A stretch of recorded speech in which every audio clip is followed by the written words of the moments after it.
ఒక వీడియో చేసి ఇన్‌స్టాగ్రామ్‌లో పెట్టాను. పవన్ కళ్యాణ్ సార్ ఫోటోతోటి ఉంటది. ఈ వీడియో అయితే ఇక్కడైతే నేను హర్ష సాయి వీడియోతోటి చూపిస్తాను. చాలా సూపర్‌గా ఉంటది. మీరు ఫోటో ట్రై చేయండి. నెక్స్ట్ లెవెల్ ఉంటది. నచ్చితే లైక్ చేయండి.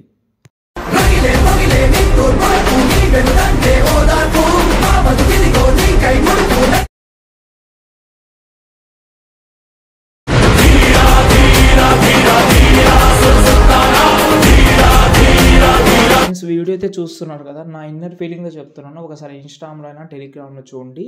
ఇన్‌స్టాగ్రామ్‌లో పవన్ కళ్యాణ్ సార్‌ది పెట్టాను. టెలిగ్రామ్‌లో హర్ష సాయిది పెడతాను చూడండి.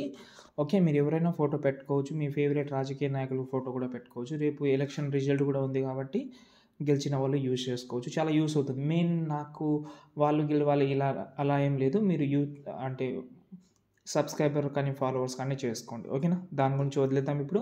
మన మ్యాటర్ తెలుసుకుందాం. ఫస్ట్ ఆఫ్ ఆల్ ఈ వీడియో కింద డిస్క్రిప్షన్‌లో ఫాంట్ ఇచ్చాను. ఇదే ఫాంట్ నేను నిన్న నైట్ ఒక వీడియోలో యూజ్ చేసిన. ఆ వీడియో ఫాంట్ డౌన్లోడ్ చేసి ఉంటే చాలా మంచిది. ఫాంట్ చాలా ఇంపార్టెంట్. మీరు డెమోలో చూశారు కదా! ఎండింగ్‌లో ఫుల్ స్క్రీన్‌లో చెప్తాను. ఎందుకంటే నేనే చేయలేదు. నేను ఎలా చేస్తాననేది మీకు చెప్తాను. ఓకేనా? ఫుల్ స్క్రీన్‌లో అంటే రొటేట్ చేసి కాదు, యానిమేషన్ తోటి చెప్తాను. ఓకేనా? వీడియో లాస్ట్ వరకు చూడండి. స్కిప్ చేయకండి ఫస్ట్. ఓకేనా? ఫస్ట్ ఆఫ్ ఆల్ ఇక్కడ నేనైతే 2 ప్రాజెక్ట్ ఇచ్చాను. ఎందుకంటే ఈ 2 ప్రాజెక్ట్ చాలా ఇంపార్టెంట్ ఇందులో. ఫస్ట్ 1 ప్రాజెక్ట్ మనకు ఇంపార్టెంట్ ఇందులో. మెయిన్ ఏందంటే ఫాంట్ కానీ ఇంకోటి బ్యాక్‌గ్రౌండ్ ఫోటోస్ కానీ అవైతే డిస్క్రిప్షన్‌లో ఇచ్చాను. ఒకటి పార్టికల్ వీడియో ఇచ్చాను. పార్టికల్ అంటే అది డస్ట్ వీడియో ఉంది కదా! ఎఫెక్ట్ అనేది సూపర్‌గా ఉంటదది. అదైతే ఇచ్చాను. అదైతే యూజ్ చేసుకోవచ్చు. ఓకే.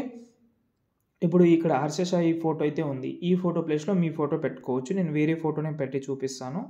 సంథింగ్ ఈ ఫోటో పెడుతున్నాను. దీనైతే కరెక్ట్‌గా దీని సైజ్‌లో పెడుతున్నాను. ఎండింగ్ వరకు అయితే జరిపిద్దాం. ఏదైనా కావచ్చు. ఇదే ఫోటో అని కాదు. ఈ ఫోటో డిలీట్ చేసినా మళ్ళీ ఈ ఫోటోని కూడా ఫస్ట్ ఆ ఫోటో అలాగే ఉంచి వేరే ఫోటో పెడదాం ఇలా. కొంచెం ఇక్కడనే మీరు అడ్జస్ట్‌మెంట్ చేసుకోవాలి. ఇంకోటి కిందికి తీసుకురండి. కిందికంటే ఇక్కడ మీకు 2 షేప్స్ అయితే కనిపిస్తది. ఈ 2 షేప్స్ కిందికి తీసుకురండి. ఎందుకంటే ఇందులో ఫ్లాష్ ఎఫెక్ట్ అయితే వస్తది. కాబట్టి ఇక్కడైతే అసలు మర్చిపోవద్దు. ఆ 2 షేప్స్ కిందకైతే తీసుకురండి. ఇప్పుడు మనం బ్యాక్ వద్దాం ఒకసారి. ప్రాజెక్ట్ నంబర్ 2ని ఓపెన్ చేసుకోండి. ఇందులో మీకు డష్ వీడియో అని చెప్పాను కదా! డష్ వీడియో దాంతో పాటు 3డీ కెమెరా ఉంటది. దీన్ని సెలెక్ట్ చేసి కాపీ చేద్దాం. ఫుల్ ప్రాజెక్ట్ అయితే ఓపెన్ చేద్దాం. అంటే మనం ఫస్ట్ ఎడిట్ చేసిన ప్రాజెక్ట్ అయితే ఓపెన్ చేసి పేస్ట్ చేద్దాం. పేస్ట్ చేసిన తర్వాత ఇలా కనిపిస్తుంది. ఒకవేళ ఎక్స్ఎంఎల్ యూజ్ చేసే వాళ్ళకి నేను మళ్ళీ చెప్తున్నాను. బ్యాక్‌గ్రౌండ్ వీడియో సేమ్ ఉంటది. ఒకటి డౌన్లోడ్ చేసి 2లో రీప్లేస్ పెట్టుకోండి. పైన డష్ వీడియో ఉంటది. అవైతే రీప్లేస్ పెట్టుకోవచ్చు. 3డీ కెమెరా కానీ, పీఎన్జీ కానీ మీరు యాడ్ చేసుకోండి. సెట్ అయిపోతది. ఈ బాక్స్ మీద క్లిక్ చేద్దాం. కెమెరా ఆన్ చేసుకుందాం. చూపిస్తాను నేను. ఓకే. చూడండి. సూపర్‌గా అయితే సెట్ అయింది. ఓకే. ఒకవేళ ఫోటో సరిగ్గా సెట్ కాకపోతే అడ్జస్ట్‌మెంట్ చేసుకోండి. అడ్జస్ట్‌మెంట్ కోసం ఏం లేదు. ఇక్కడ మీరు ఫోటో అడ్జస్ట్‌మెంట్ చేసుకోవచ్చు. కానీ ఇక్కడ మీకు పైన ఆ డష్ వీడియో అనేది కనిపిస్తది. అప్పుడే మీరైతే దీనైతే హైడ్ చేసేయాలి. ఆ వీడియోస్‌ని హైడ్ చేసి ఫోటో ఎలా కావాలో అలా అడ్జస్ట్‌మెంట్ చేసి మళ్ళీ ఆ హైడ్ అయితే తీసేయాలి. తర్వాత ఇక్కడ చూడండి వీడియో బాగా సెట్ అయింది. బాగా కనిపిస్తుంది కూడా. ఓకే. ఇందులో కీ యానిమేషన్‌లో ఏం చేంజ్ చేయకండి. దాని తర్వాత దీన్నైతే ఎక్స్‌పోర్ట్ చేసుకోండి. ఇప్పుడు చాలా ఇంపార్టెంట్ ఫుల్ స్క్రీన్ గురించి చెప్తాను.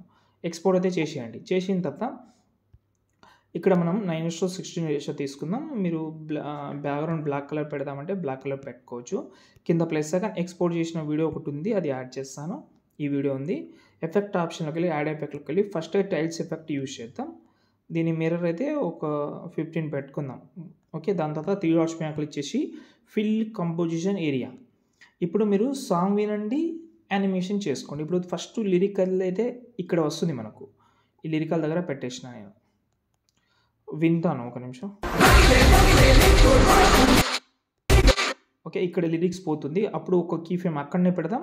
రెండో కీ ఫ్రేమ్ కూడా అక్కడనే పక్కన పెట్టి సెకండ్ కీ ఫ్రేమ్ దగ్గర వచ్చి లిరికల్ ఎక్కడైతే ఉందో అక్కడ తీసుకెళ్తాం.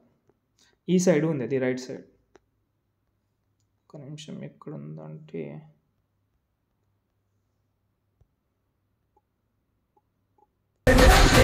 ఇక్కడ ఉంది. చూడండి ఇక్కడ ఉంది. చూసారు కదా! ఈ లిరిక్స్ అయితే ఇక్కడైతే ఉంది. మళ్ళీ ఈ లిరికల్ అయిన తర్వాత ఇంకో ఫోటో దగ్గర ఇలా. ఇక్కడనే మీరు కీ యానిమేషన్ చాలా ఇంపార్టెంట్. కీ యానిమేషన్ ఎలా చేస్తారనేది ఇక్కడ మీకు తెలుస్తుంది. కొంచెం ఓపికతోటే చేసుకోవాలి మీరు. ఓపికతోటి చేసుకుంటే బాగా సెట్ అవుతుంది. లేదు మాకంత ఓపిక లేదని అనుకుంటే రొటేట్ చేసి ఇలా పెట్టుకోండి. అది కూడా బాగానే ఉంటది. ఇన్‌స్టాగ్రామ్‌లో నేను మాక్సిమం ఇలాగే పెడతాను. మీరు కూడా అలా ట్రై చేయండి బాగానే ఉంటది. దాని తర్వాత సేవ్ చేసుకోండి. జై హింద్.